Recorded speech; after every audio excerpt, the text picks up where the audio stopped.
Hello and welcome to this video on the Entry 1 ESOL reading paper or reading assignment. This is the ESOL Skills for Life Entry 1 sample assignment, Creativity. This is freely available on the City and Guilds website. So we are going to have a look at the last task in the reading assessment, and this is a comprehension activity, activity 4. And we have 15 minutes to do this activity. So check the time, check you've got enough time to have a go at this, and make sure that you keep an eye on it. So we are asked, the question that is being asked is, use the text to answer the questions. So the text is here. This is our text. And then our questions are down here. Okay, so we go straight to the questions. So let's look at number 1. The text tells you how to make, how to make sugar-free flapjacks. So here is the answer. So I'm using that language here from the question, and then we're looking in the text to find the correct answer. So how to make sugar-free flapjacks. Okay, next question. How much honey do you need? Okay, so I'm going to look for this word honey. It's an ingredient.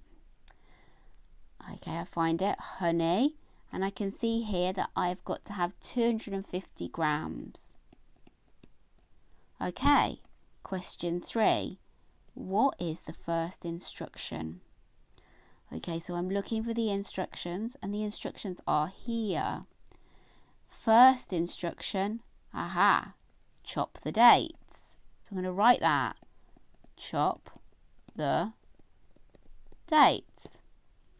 Question 4. Where do you put the oats? So I'm going to look for this phrase. Put the oats. Put the oats in the pan. So I can just put in the pan. Okay, last question, 5. The text is, what kind of text is this? Is it a recipe, a leaflet, or a letter? Well, I can see that this is about food, and it's giving me instructions, so I know that it is a recipe. So I'm going to tick that answer. Now it tells me to check all my work, and I have up to 15 minutes to do this. So I've got plenty of time to go back, to read the questions again, to check my answers. And then once I've done that, I can finish. Okay, I hope that was useful. If you have any questions, please ask. Thank you for watching.